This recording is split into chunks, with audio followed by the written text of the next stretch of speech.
भाई हमारा आज का टॉपिक जो है वो है एरोमेटिक हाइड्रोकार्बन्स।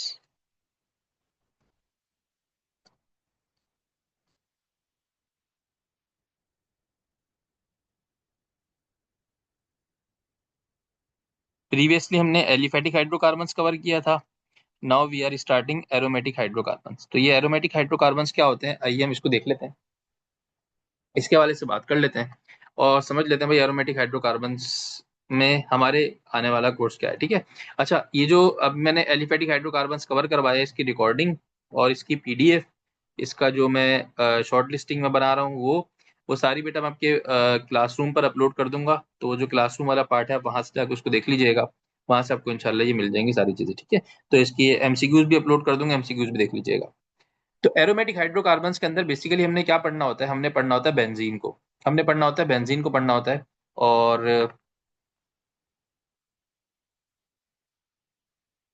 डिटेल टॉपिक है, इसको भी क्विकली इंशाल्लाह कोशिश करेंगे अच्छे तरीके से कवर कर सकें। तो भाई ये होते हैं अनसैचुरेटेड हाइड्रोकार्बन्स, क्योंकि इनमें मल्टीपल डबल बॉन्ड्स होते हैं। तो इसलिए जब मल्टीपल डबल बॉन्ड्स होते हैं तो ये हाईली अनसैचुरेटेड होते हैं। तो they are called as unsaturated hydrocarbons. इसी के अलावा इसमें एक या एक से ज्यादा, वन और मोर, एक या एक से ज्यादा छह कार्बन की रिंग होती है। एक या एक से ज्यादा छह कार्बन की इसमें क्या होती है बेटा, रिंग पाई जाती है। वन और more than one, six carbon rings. Benzene जो होता है is the simplest aromatic hydrocarbon. Simplest है, या इसको पेरेंट मेंबर भी कह सकते हैं। सिंपलेस्ट एरोमेटिक हाइड्रोकार्बन जो आपका कौन है, बेंजीन है। बेंजीन का फॉर्मूला क्या है, बेंजीन का फॉर्मूला है हमारे पास C6H6। और बेसिकली आपने बेंजीन को ही पढ़ना है, एरोमेटिक हाइड्रोकार्बन्स तो ऐसी कहने के लिए है, हमने बेंजीन को ही पढ़ना है इस टॉपिक के अंदर। इस टॉपिक में हमने किसको पढ़ना है, बेंजीन को पढ़ना है। तो भाई ये एरोमेटिक का जो लफ्ज है, वो एरोमेटिक का लफ्ज निकला है एक लेटर से, जिसका नाम होता है, लैटिन वर्ड से निकला है। उस लैटिन वर्ड को हम क्या बोलते हैं भाई, अरूमा कहते हैं। ये कहाँ चली गई lines, okay, this is much better.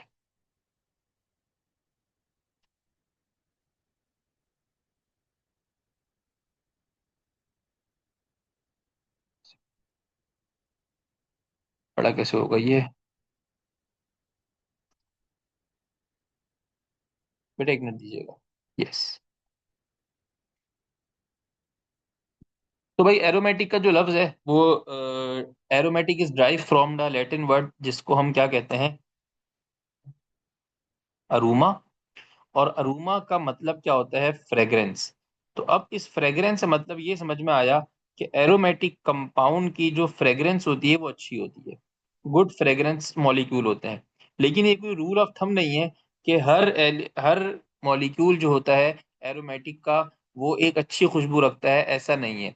बहुत सारे एरोमेटिक कंपाउंड हैं जो ओडरलेस भी होते हैं, मतलब इनकी कोई खुशबू नहीं होती। और बहुत सारे ऐसे कंपाउंड भी फ्रेग्रेंस वाले होते हैं जिनमें एरोमेटिक सिटी नहीं पाई जाती। ये एक लफ्जी मतलब है, लेकिन कोई रूल ऑफ थंब नहीं है कि हर एरोमेटिक कंपाउंड जो होगा वो आपका अरूमा रखता होगा, या हर एरोमेटिक कंपाउंड की अच्छी स्मेल होगी। ये एक अजम्पशन है जो कि सही गलत दोनों हो सकती है। अब इसमें हमने पढ़ना है भैया बेंजीन को। Benzene having formula C6H6। Benzene का जो फार्मूला होता है वो किसके बराबर होता है, C6H6 होता है। अब अगर बेंजीन की बात करें तो यही बेंजीन आपका जो होता है वो हाईली इनफ्लेमेबल होता है। Benzene is highly inflammable.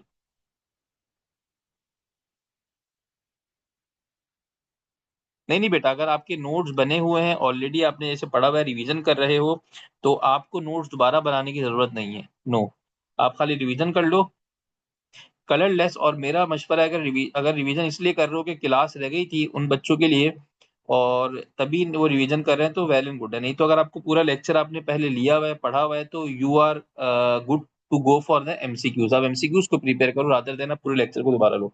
ठीक है।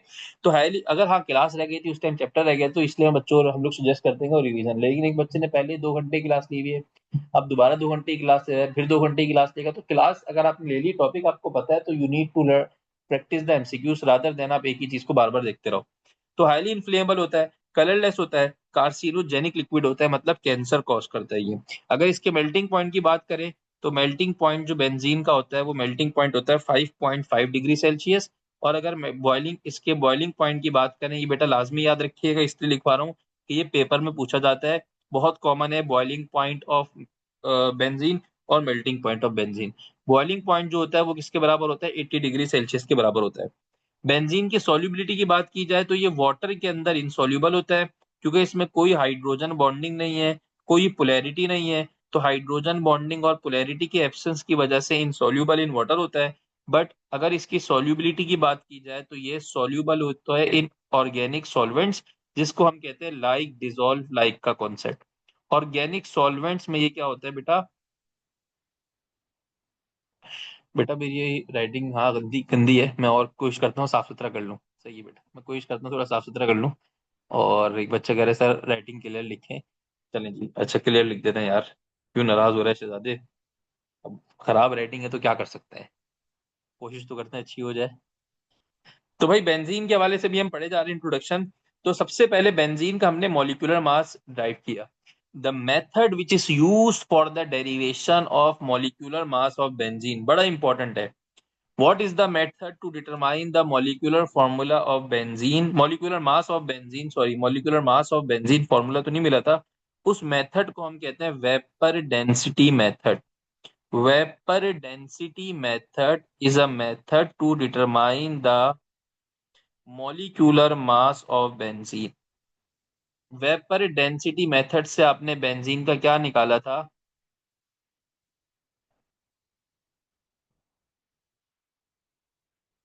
Molecular mass of benzene.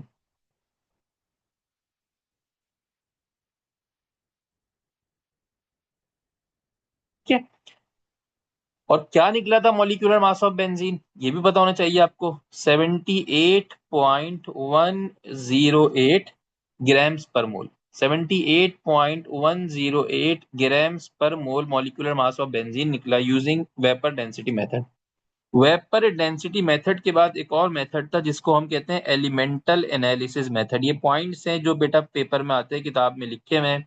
Elemental analysis method, अब एलिमेंटल एनालिसिस की बात की है तो एलिमेंट को एनालाइज करने के लिए चेक किया गया होगा कि भाई कितने इसमें कार्बन है, कितने इसमें हाइड्रोजन है। तो इसको हम एलिमेंटल एनालिसिस मेथड कहते हैं।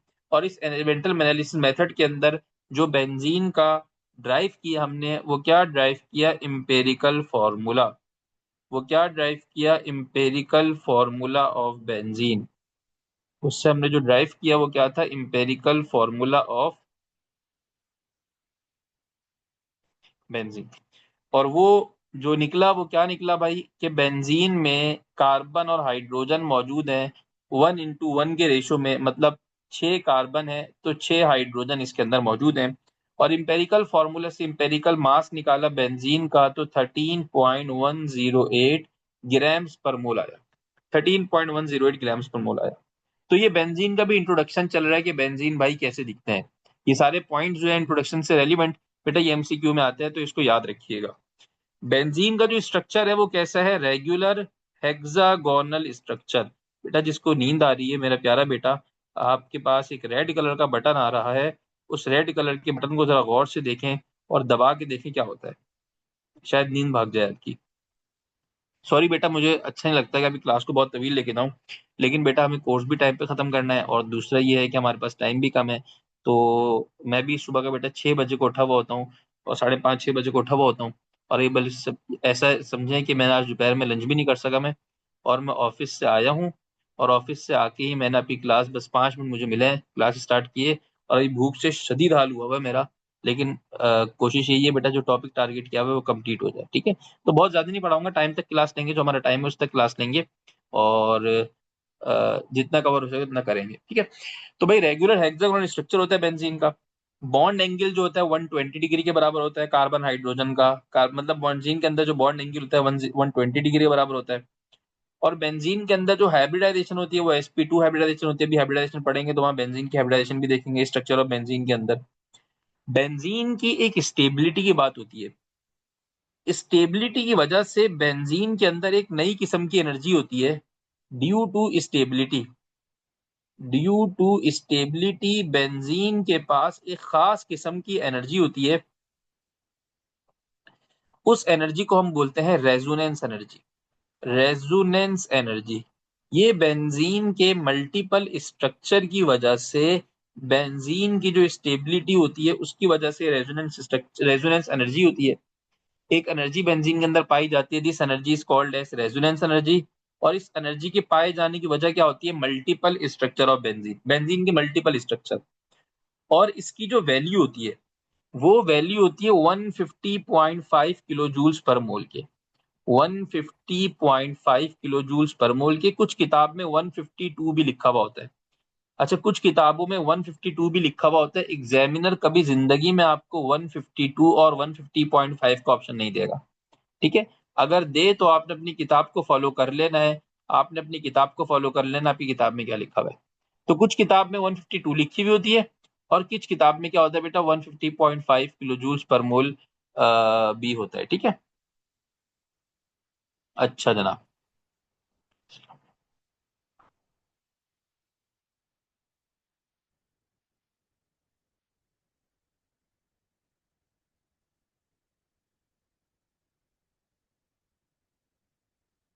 बेटा एक बच्चा उधर पीछे पड़ा था, सर आम खाएंगे आम खाएंगे, तो उसको मैंने आम खाने के लिए भेज दिया। तो इसने 300 मैसेज कर दिया आम खाने के, मैंने उसको बेटा आम खाने भेज दिया, तो इसलिए। अच्छा, अब आगे बढ़ते हैं। अब इसी बेंजीन की अगर हम गौर से बात करें, तो अभी बेंजीन के हम इंट्रोडक्शन नहीं पढ़ रहे और कुछ नहीं पढ़ रहे। रेजोनेंस एनर्जी क्या होती है? देखें, बेंजीन के ना कुछ बेंजीन के मल्टीपल स्ट्रक्चर्स आपने देखे होंगे, कि बेंजीन के मल्टीपल स्ट्रक्चर्स क्या होते हैं, कि आप लोगों ने देखे होंगे। मैं फिलहाल आगे पढ़ाऊंगा अभी, लेकिन अभी यहाँ दिखा देता हूँ। आपने बेंजीन को ऐसे भी देखा है कि डबल बॉन्ड इस तरीके से मौजूद है। आपने बेंजीन को ऐसे भी देखा है। जी बेटा। आपने बेंजीन को ऐसे भी देखा है, ठीक है। और आपने बेंजीन को इनका एक हाइब्रिड स्ट्रक्चर भी देखा है, इस तरीके से करके। तो इन की बुनियाद पे ये जो मल्टीपल पेयरिंग स्ट्रक्चर है बेंजीन की, इसकी वजह से बेंजीन में स्टेबिलिटी आ जाती है। और स्टेबिलिटी की वजह से बेंजीन की एक एनर्जी होती है जिसको रेजोनेंस एनर्जी बोलते हैं, उसकी वैल्यू होती है 150.5। ये किसकी वजह से होती है? Due to the stability in benzene, due to the stability in benzene, ठीक है। अब आगे देखते हैं। अब बेंजीन के अलावा हटके जरा बात करते हैं। हमारे पास अगर कार्बन कार्बन ट्रिपल बॉन्ड होना, ये बेटा बहुत काम की बात बता रहा हूँ, ये मैंने पहले नहीं बताई और आगे नहीं बताऊंगा। कार्बन कार्बन ट्रिपल बॉन्ड हो तो उसकी एक बॉन्ड एनर्जी की वैल्यू होती है। इसी तरह कार्बन कार्बन डबल बॉन्ड हो तो उसकी अपनी बॉन्ड एनर्जी की वैल्यू होती है। और इसी तरह कार्बन कार्बन ट्रिपल बॉन्ड पाया जाए तो इसकी अपनी एक एनर्जी की वैल्यू होती है। Carbon carbon double bond, carbon carbon single bond, carbon carbon triple bond, ठीक है। तो अगर कार्बन कार्बन सिंगल बॉन्ड हो तो उसकी बॉन्ड लेंथ की जो वैल्यू होती है वो होती है 1.54 एंगस्ट्रॉम। ये लाजमी याद रखिएगा बेटा। डबल बॉन्ड होता है तो न्यूक्लियस और करीब आते हैं तो बॉन्ड लेंथ की वैल्यू रिड्यूस होती है, वो रिड्यूस होकर तकरीबन 1.34 एंगस्ट्रॉम तक आ जाती है। 1.34 एंगस्ट्रॉम तक आ जाती है। और इसी तरह जब कार्बन कार्बन ट्रिपल बॉन्ड होता है तो ट्रिपल बॉन्ड आने की वजह से मजीद रिड्यूस होता है, मजीद आपके पास बॉन्ड एनर्जी और कम होती है। और वो बॉन्ड एनर्जी और कम होने के बाद कितनी हो जाती है? 1.20 एंगस्ट्रॉम, ठीक है। ये हमने बॉन्ड एनर्जीज पढ़ी है। लेकिन बट इन बेंजीन, अब हम बात करते हैं बेंजीन की। बट इन बेंजीन, आपके जो बेंजीन है ना, बेंजीन में क्या होता है? कार्बन कार्बन डबल बॉन्ड भी है और कार्बन कार्बन ट्रिपल बॉन्ड भी है। और कार्बन कार्बन डबल बॉन्ड और single bond, sorry not triple bond, carbon carbon double bond और सिंगल बॉन्ड इतनी तेजी से अपनी जगह चेंज कर रहा होता है। ये जो ऑल्टरनेटिवली डबल बॉन्ड है, ये एक लम्हे को एक जगह पे होता है और दूसरे लम्हे को दूसरी जगह पर होता है। भाई समझे इस बात को। मैंने कहा कि नॉर्मल जो बॉन्ड लेंथ है ना कार्बन कार्बन बॉन्ड्स की, वो ये है। ये जो मैंने बनाई है, ये आपकी normal carbon carbon bond length है। ये जो मैंने बनाई है, ये आपकी कार्बन कार्बन बॉन्ड लेंथ है। भाई कार्बन कार्बन डबल बॉन्ड होगा तो बॉन्ड लेंथ ये होगी, सिंगल बॉन्ड पे ये होगी, ट्रिपल बॉन्ड पे ये होगी। लेकिन बेंजीन के अंदर क्या गेम होती है? बेंजीन के अंदर होता यह है कि भाई कार्बन कार्बन, दो कार्बन के दरमियान एक लम्हे अगर डबल बॉन्ड है तो अगले ही लम्हे वो डबल बॉन्ड किस में कन्वर्ट हो जाता है? सिंगल बॉन्ड में कन्वर्ट हो जाता है। ये इस तरीके से इसमें डी लोकलाइजेशन का कॉन्सेप्ट है। किसका कॉन्सेप्ट है? Delocalisation. क्या होती है अभी हम आगे पढ़ेंगे।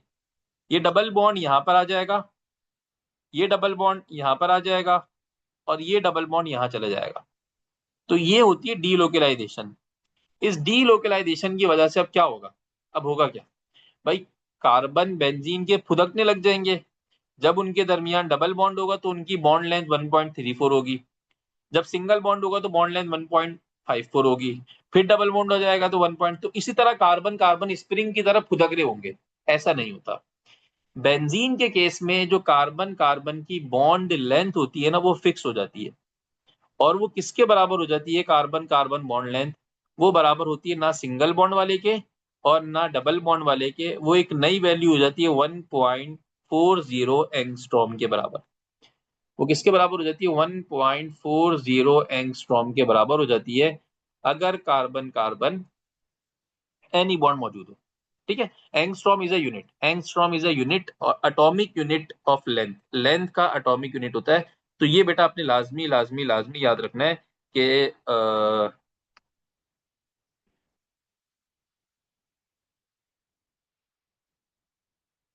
कार्बन कार्बन मॉडलिंग क्या होती है। ठीक है।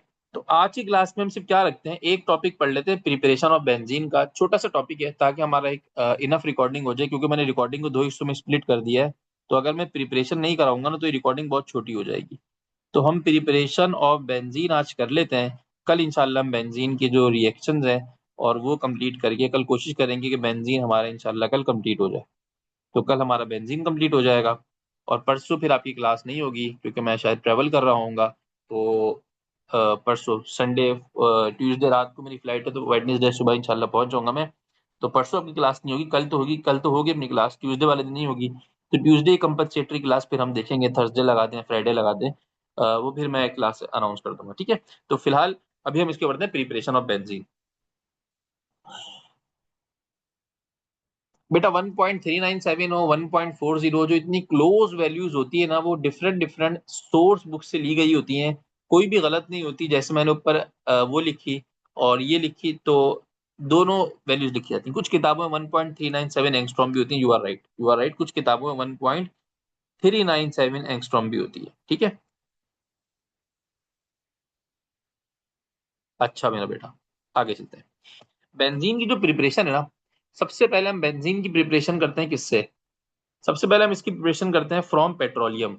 ये बड़ी मेन सोर्स है ऑर्गेनिक कंपाउंड की, जिसको हम पेट्रोलियम कहते हैं। और ये बड़ी कॉमन प्रिपरेशन है बेंजीन की, जिसको हम कहते हैं भाई पेट्रोलियम से आपने क्या किया, बेंजीन को प्रिपेयर किया from petroleum. This process exclusively, इस प्रोसेस का एक नाम होता है जिसको हम कहते हैं हाइड्रोफॉर्मिंग प्रोसेस। बेटा मैंने कहा कि कार्बन कार्बन डबल बॉन्ड की जो बॉन्ड लेंथ होती है 1.54 होती है, ये मैंने कहा, मैं अपनी बात पे कायम। लेकिन बेंजीन के केस में डबल बॉन्ड की शिफ्टिंग इतनी रैपिडली हो रही होती है कि एक लम्हा डबल बॉन्ड, अगले लम्हे कार्बन कार्बन के दरमियान सिंगल बॉन्ड। तो कार्बन कार्बन अपनी जगह चेंज नहीं करते, अपनी बॉन्ड लेंथ को बड़ा छोटा नहीं करते। वो अपनी एक फिक्स जगह पर आ जाते हैं। उस फिक्स जगह पर जो बॉन्ड लेंथ होती है वो 1.40 एंगस्ट्रॉम होती है। अब कार्बन कार्बन डबल बॉन्ड हो या कार्बन कार्बन ट्रिपल बॉन्ड हो, सिंगल बॉन्ड हो, ट्रिपल बॉन्ड पता नहीं क्यों निकल रहा है। तो बेंजीन के केस में जो बॉन्ड लेंथ होती है 1.40 एंगस्ट्रॉम हो जाती है। किसी किताबों में 1.397 में लिखा हुआ था। ठीक है। तो भाई फ्रॉम पेट्रोलियम, पेट्रोलियम से बेंजीन प्रिपेयर करते हैं। इसके अंदर आपने बस कुछ कंडीशंस याद रखनी है, कुछ स्टेप्स याद रखने हैं, और दैट्स इट। और कुछ याद नहीं रखना है इसमें। रिएक्शन याद करने की जरूरत नहीं, क्योंकि भाई ये रिएक्शन पेपर में नहीं पूछता वो। ठीक है। सबसे पहली कंडीशन होती है भाई, हम इसको बनाते हैं पेट्रोलियम में एन हेप्टेन से, फ्रॉम एन हेप्टेन, या हेक्सेन से बना लो। पहले हेक्सेन से बना लो, हेप्टेन से दूसरा बना लेंगे। From n hexane, n hexane से अब बनाते हैं तो भाई एन हेक्सेन का मतलब स्ट्रेट चेन हेक्सेन हो, C6 हेक्सेन है, तो डबल से दो ज्यादा, 6 का डबल होता है 12, 12 में दो ज्यादा कर दोगे 14। C6H14 is the formula. अब यहां पर जब इसका नाम लिखोगे तो वो क्या नाम लिखोगे, CH3। ठीक है। CH3। और यहाँ पर सॉरी, ये मैं एन हेक्सेन बना रहा हूँ बेटा। CH2, CH2, CH2, CH2, CH, ये मैंने एन हेक्सेन बना दिए, 6 कार्बन की चेन बना दी है, ठीक है। रिंग मत बना दीजिएगा इसको खुदा ना खास्ता, ये स्ट्रेट है पर इसको घुमा के बना दिया मैंने। अब इसमें से क्या करोगे आप, हाइड्रोजन को माइनस करोगे। जब हाइड्रोजन को माइनस करोगे ना, H2 निकालोगे ना, हर कार्बन से हाइड्रोजन निकलेगा। जब हर कार्बन से हाइड्रोजन निकले, यहां से एक हाइड्रोजन निकलेगा, यहां से एक हाइड्रोजन निकलेगा, तो यही सिमिलर चेन साइक्लिक चेन में कन्वर्ट हो जाएगी। यही सिमिलर चेन साइक्लिक चेन में कन्वर्ट हो जाएगी। ये CH2 हो गया, यहां पर भी CH2 हो गया, यहां पर भी CH2 हो गया, यहां पर भी CH2 हो गया, यहां पर भी CH2 है अपनी जगह पे, यहां से भी एक हाइड्रोजन निकला, ये भी CH2 हो गया, और ये कार्बन, कार्बन का क्या बन जाएगा बेटा, बॉन्ड बन जाएगा। तो सबसे पहले क्या हुआ कि आपका एन हेक्सेन जो था वो कन्वर्ट हो गया किसमें सर, साइक्लोहेक्सेन में। किसमें कन्वर्ट हो गया, साइक्लोहेक्सेन में। ये साइक्लोहेक्सेन कहलाएगा, ठीक है, ये साइक्लोहेक्सेन कहलाएगा। लास्ट में इस साइक्लोहेक्सेन को आप एरोमेटिक कंपाउंड में कन्वर्ट करोगे और वो क्या बन जाएगा, बेंजीन बन जाएगा। बस ये इसकी प्रिपरेशन है कि भाई पहले डीहाइड्रोजिनेशन होगी, डीहाइड्रोजिनेशन के बाद साइक्लाइजेशन होगी। डीहाइड्रोजिनेशन का मतलब हाइड्रोजन को रिमूव करेंगे, उसके नतीजे में साइक्लिक कंपाउंड बनेगा जिसको हम साइक्लाइजेशन कहते हैं। फिर साइक्लाइजेशन के बाद आप इसको एरोमेटिक कंपाउंड में कन्वर्ट करोगे जिसको हम एरोमेटाइजेशन कहते हैं। सारी चीजें लिखता हूँ। ये रिएक्शन कैरी आउट होता है बेटा, कंडीशन याद रखिएगा, 480 डिग्री सेल्सियस से लेके 550 डिग्री सेल्सियस तक ये रिएक्शन कैरी आउट होता है, ठीक है। 150 से लेके 300, ये कंडीशन एक्सक्लूसिवली आपने याद रखनी है। 150 से लेके 300 पाउंड पर स्क्वायर इंच PSI में प्रेशर यूज होता है। इस कंडीशन को सेटिस्फाई करने के लिए हम, जी बेटा ये सारी चीजें नोट करनी है, याद भी रखना है, ये पेपर में आता है। ऑक्साइड्स ऑफ क्रोमियम यूज करते हैं बेंजीन की प्रिपरेशन के लिए। ऑक्साइड्स ऑफ क्रोमियम भी यूज कर सकते हैं, ऑक्साइड्स ऑफ एल्यूमिनियम भी यूज कर सकते हैं, और वेनेडियम भी यूज कर सकते हैं, ठीक है। Oxides of chromium, oxides of aluminium या ऑक्साइड्स ऑफ वेनेडियम भी हम इसको यूज कर सकते हैं। लास्ट प्रोसेस क्या होता है, सबसे पहले हाइड्रोजन रिमूव होते हैं। हाइड्रोजन रिमूव होना, this is called as dehydrogenation. Hydrogen का रिमूव होना, this is called as dehydrogenation. Dehydrogenation के बाद ये किस में कन्वर्ट होता है, साइक्लाइजेशन में कन्वर्ट होता है, साइकिल बनती है, साइक्लिक कंपाउंड बनता है, और लास्ट में एरोमेटाइजेशन होती है। एक बार सवाल आया हुआ था कि what are the steps involve in the preparation of benzene from hexane. Preparation of benzene को हेक्सेन में कन्वर्ट करने के लिए कौन से स्टेप्स होते हैं, ऑप्शन में था हाइड्रोजन डीहाइड्रोजिनेशन, साइक्लाइजेशन जिसको आइसोमेराइजेशन भी कहते हैं, साइक्लाइजेशन को आइसोमेराइजेशन भी कहते हैं, साइक्लाइजेशन, आइसोमेराइजेशन और aromatisation, all of the above. ये कौन से स्टेप्स इन्वॉल्व हैं, तो आपको सारे स्टेप्स इन्वॉल्व है, तो आपने वो सारे स्टेप्स क्या होते हैं बेटा, लिखने होते हैं, यहाँ से बताया होता है। चले जी, ये इसकी बस प्रिपरेशन है, ये काम की प्रिपरेशन है। इसके बाद सेकंड प्रिपरेशन है, वो आसान आसान सी प्रिपरेशन है। पहली प्रिपरेशन काम की थी, बाकी आसान आसान है भाई। दूसरी कहती है कि आप बेंजीन को प्रिपेयर करो फ्रॉम एन हेप्टेन से। सेम प्रोसीजर यूज करेंगे, बस एन हेक्सेन की जगह इन्होंने क्या दे दिया, हमें एन हेप्टेन दे दिया। सेम प्रोसेस यूज करेंगे, एवरीथिंग विल रिमेन सेम, बस एन हेक्सेन की। बस बेटा एंड कर रहा हूँ, प्रिपरेशन खत्म करा के एंड कर दूंगा ना बेटा, मेरा बेटा, वरना फिर प्रिपरेशन अधूरी रह जाएंगी। कल हम इसके रिएक्शंस की बात करेंगे ना। जी जा, एन हेप्टेन की बात करता हूं, तो एन हेप्टेन का फॉर्मूला होता है C7H16। C7H16 का फॉर्मूला होता है। अब जब इसका रिएक्शन हम करने जाते हैं ना, तो इसके रिएक्शन में क्या होता है भैया, इसके रिएक्शन बहुत आसान मासूमाना रिएक्शन होता है कि आपने एन हेक्सेन लिया, एन हेप्टेन लिया। What is an heptane, C7H16। मैं पूरा नहीं बना रहा, मैं छोटा सा लिख देता हूँ, बना के कोई अवार्ड नहीं मिलेगा। एन हेप्टेन को आप किस में कन्वर्ट करते हो, साइक्लोहेप्टेन में कन्वर्ट करते हो। फिर साइक्लोहेप्टेन से उसको डायरेक्टली आप टॉलीन में कन्वर्ट कर देते हो। यहाँ पे डायरेक्टली ये टॉलीन में कन्वर्ट हो जाता है। टॉलीन मतलब 6 कार्बन की रिंग, जो बेंजीन बना उसी प्रोसेस से बनता है, ऊपर वाले प्रोसेस से, बट एक 7वां कार्बन एज अ टॉलीन यहाँ पर CH3 मतलब मिथाइल बेंजीन की सूरत में चिपक जाता है आगे। This is your methyl benzene, और मिथाइल बेंजीन को कॉमन नेम में आप स्पेशल नेम में टॉलीन के नाम से जानते हो। तो ये टॉलीन बन जाता है। फिर इसकी फर्दर आप क्या करते हो, इस टॉलीन के साथ फर्दर आप हाइड्रोजिनेशन करते हो। हाइड्रोजिनेशन मतलब इसका रिएक्शन हाइड्रोजन गैस के साथ करवाते हो। जब इसका रिएक्शन हाइड्रोजन गैस से करवाते हो, कंडीशन रखते हुए टेम्परेचर को रेज करते हो from 580 degree Celsius to 760 degree Celsius, it will then convert into, ये उसके बाद किस में कन्वर्ट हो जाता है, बेंजीन में कन्वर्ट हो जाता है। ये उसके बाद किस में कन्वर्ट हो जाता है, बेंजीन में कन्वर्ट हो जाता है। और साथ साथ यहाँ पर CH3 एक हाइड्रोजन को लेकर निकल जाता है, और CH3 एक हाइड्रोजन को लेकर निकलता है तो क्या बना लेता है, CH4 बना लेता है। तो this is the preparation from n-heptane. N-heptane से इसकी प्रिपरेशन है। बस ये सीधी सीधी प्रिपरेशन आपने याद करनी है। सेम कंडीशन है, पेट्रोलियम वाली कंडीशन है, उतना ही प्रेशर, उतना ही टेम्परेचर, सारी चीजें उतनी देते हुए आप पहले टॉलीन बनाते हो, देन उस टॉलीन को बेंजीन में कन्वर्ट करते हो, नथिंग मोर। इससे ज्यादा कुछ भी याद करने की जरूरत नहीं है, कुछ भी टेंशन की जरूरत नहीं है। ये पहली प्रिपरेशन हो गई थी। सेकंड प्रिपरेशन हम इसकी करते हैं भाई, अब जल्दी जल्दी क्विकली प्रिपरेशन करते हैं। अल्काइन से बेंजीन की प्रिपरेशन होती है फ्रॉम अल्काइन।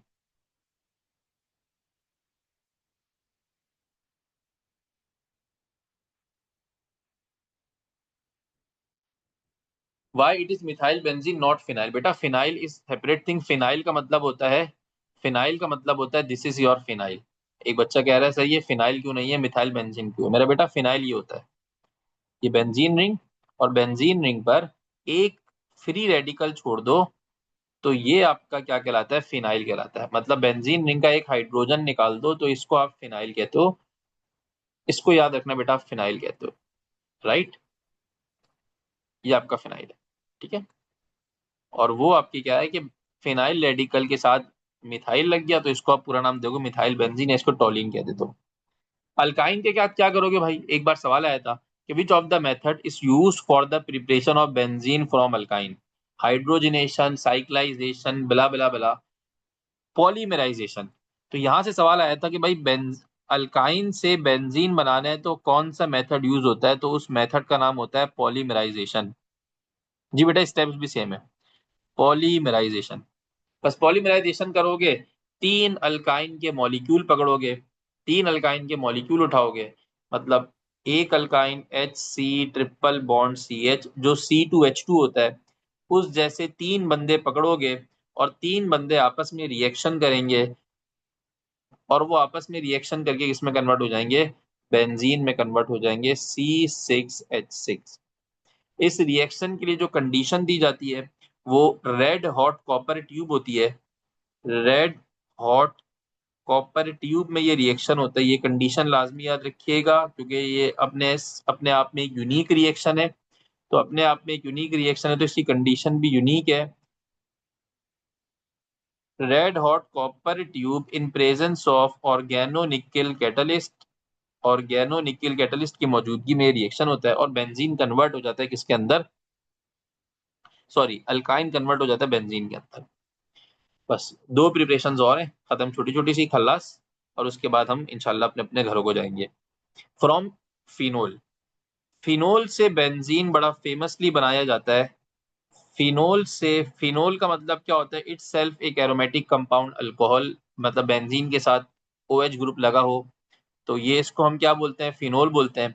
फिनोल को आप क्या करते हो भैया, रिएक्शन करवाते हो किसके साथ, फिनोल का रिएक्शन करवाते हो जिंक के साथ, जिंक पाउडर के साथ रिएक्शन करवाते हो, ठीक है। और जिंक पाउडर से रिएक्शन करवा के जिंक खा जाता है ऑक्सीजन को, हमेशा की तरह, पहले भी ये देखते हुए आ रहे हैं आप, जिंक ऑक्सीजन को खा जाता है, और उसके नतीजे में बस बेटा इसके बाद लास्ट है, क्या बन जाता है, जिंक ऑक्साइड, और साथ में क्या निकला, ये निकल गया आपका बेंजीन, आपका दोस्त निकल गया बेंजीन। तो ये प्रिपरेशन कर लो, प्रिपरेशन से कोई भी कंडीशन का रिएक्शन आ जाएगा, आप इसको आसानी से कर लो, कोई परेशानी की बात नहीं।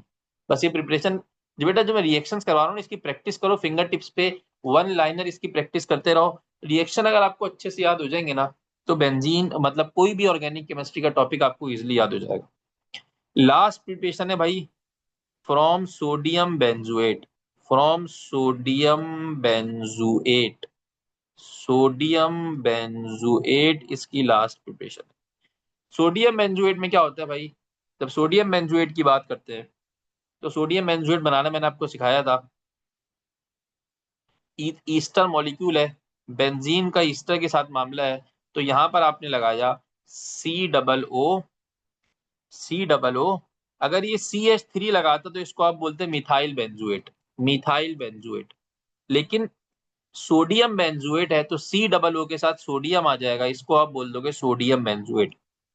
जब इस सोडियम बेंजुएट की डी कार्बोजाइलेशन करोगे, NaOH से रिएक्शन करोगे, तो कार्बन डबल बॉन्ड ऑक्सीजन ये सारी चीजें तितर बितर हो जाएंगी और ये मिलाकर क्या बनाएगा, ये मिलाकर क्या बनाएगा, इसको सब मिला के पढ़ो क्या बनेगा बेटा, इसको मिला के पढ़ोगे तो Na2CO3 बनते हुए नजर आएगा। H बेंजीन के पास जाएगा और फिनाइल रेडिकल जो है वो बेंजीन में कन्वर्ट हो जाएगा।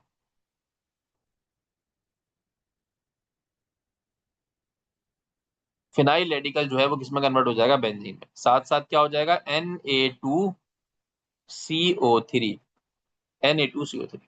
यस, 1 2 नंबरिंग मैंने गलत कर दी है, नंबरिंग मैं सही कर देता हूँ, 1 2 3 4। So this is all about the preparation of benzene. ये बेंजीन की प्रिपरेशन है, और ये सारी प्रिपरेशन पढ़ने के बाद अब हम आगे मूव कर सकते हैं रिएक्शंस की तरफ बेंजीन के। लेकिन आज हम उन रिएक्शंस की तरफ नहीं जाएंगे, कल हम इंशाल्लाह बेंजीन के रिएक्शंस पे जाके बेंजीन के टॉपिक को इंशाल्लाह अल्लाह पाक ने चाहा तो खत्म करेंगे, ठीक है। ये फ्रॉम सोडियम बेंजोएट था, कल इंशाल्लाह हम बेंजीन के टॉपिक को खत्म कर रहे होंगे। तो thank you so much for your time. डाउस process is the preparation of phenol not benzene. डाउस process जो है वो प्रिपरेशन ऑफ फिनोल है, बेंजीन की प्रिपरेशन नहीं है, ठीक है। तो thank you so much for your time. तो इंशाल्लाह आपसे फिर कल मुलाकात होती है। अपना बहुत सारा ख्याल रखिएगा। अल्लाह हाफिज बेटा। PDF और सारी चीजें ये इंशाल्लाह आपको क्लासरूम पर भी मिल जाएंगी। ये इंशाल्लाह ताला आपको आपके जो क्या कहते हैं LMS पोर्टल है उस पर मिल जाएंगी, हर जगह पर आपको मिल जाएंगी। तो कोई टेंशन की बात नहीं है। मैं थोड़ी देर, मुझे टाइम दीजिएगा, खाना शाना खा के मैं इसको अपलोड कर दूंगा, ठीक है। अपना बहुत सारा ख्याल रखिएगा। फिर कल मुलाकात होती है। अल्लाह हाफिज।